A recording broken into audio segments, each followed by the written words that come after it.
Good evening from New York. I'm Chris Hayes. President Donald Trump has yet another mark on him that he can never, ever, ever undo. The House of Representatives decided to use one of the most extraordinary constitutional remedies at their disposal, impeachment, making President Donald J. Trump just the third president in all of American history to wear that shameful mark. The reason President Trump was impeached for Article 1, abuse of power, is because he tried very hard to extort a foreign nation into interfering in American elections. He tried to get them to instigate a criminal investigation in a country with notoriously corrupt prosecutors to go after an American citizen, violating not just the sanctity of American elections for all of us, the sanctity of protecting them from foreign interference, but also the president's basic fundamental duty to stand up for the Americans he represents. The second article Trump was impeached for is obstruction of Congress. And that's because his posture towards the impeachment inquiry and congressional oversight in general has shown by far the most blanket defiance of any president in history. As the Democrats laid out in the articles themselves, President Trump, quote, without lawful cause or excuse, directed executive branch agencies, offices, and officials not to comply with those subpoenas. In the history of the Republic, no president has ever ordered the complete defiance of an impeachment inquiry or sought to obstruct and impede so comprehensively the ability of the House of Representatives to investigate high crimes and misdemeanors. There are still numerous people that Democrats in the Senate would like to hear from, actually, who've been blocked by the president, people the president doesn't want you to hear from.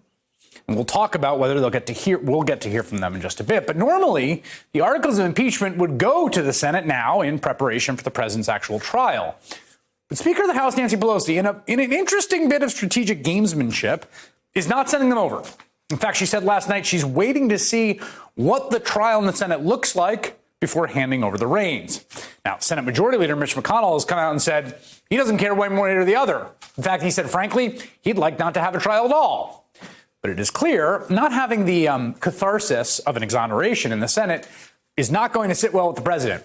Here's what Senator Lindsey Graham said on Trump TV earlier tonight. I just left President Trump. He's mad as hell that they would do this to him and now deny him his day in court.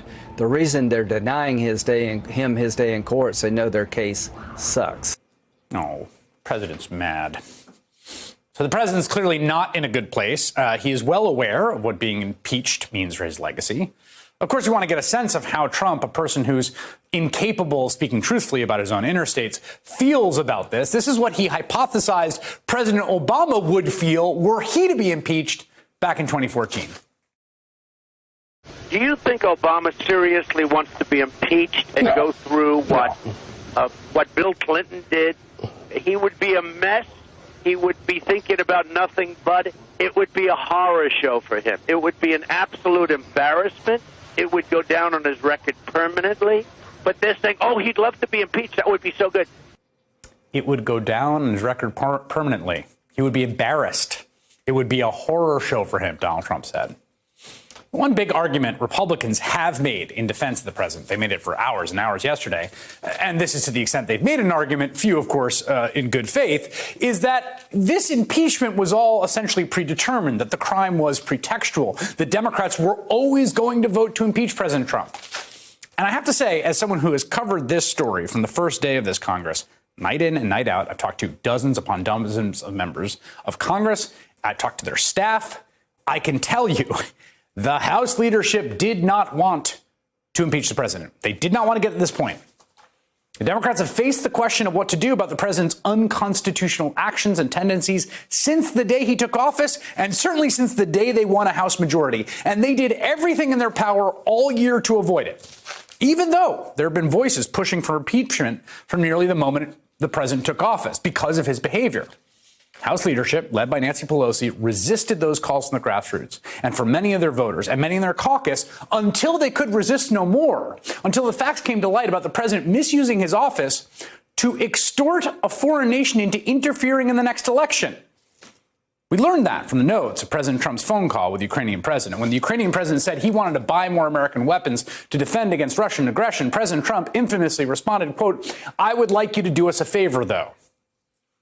That was what changed things. The facts changed things. The president's actions changed things. That's what brought us to this point, despite the fact the president accepts no responsibility for it. Now, the Republicans are right in a way that it was always kind of predetermined. It was fated Trump would be impeached. But that is because of Trump's nature and his character. All of this reminds me of a poem that Trump liked to quote on the campaign trail. It's actually from a 60s song that then became a kind of viral meme that he then read. And on the campaign trail was part of this really disgusting, bigoted, anti-immigrant tirade that he would do about a woman who takes in a snake as long as the snake promises not to bite her. And then the woman takes in the snake and the snake bites her. And the snake says to her, "You knew damn well I was a snake before you took me in." Confession of sorts, I think. Americans knew what Donald Trump was when a minority of us voted to take him in. He warned us. So now we are here. Hey there, I'm Chris Hayes from MSNBC. Thanks for watching MSNBC on YouTube. If you want to keep up to date with the videos we're putting out, you can click subscribe just below me or click over on this list to see lots of other great videos.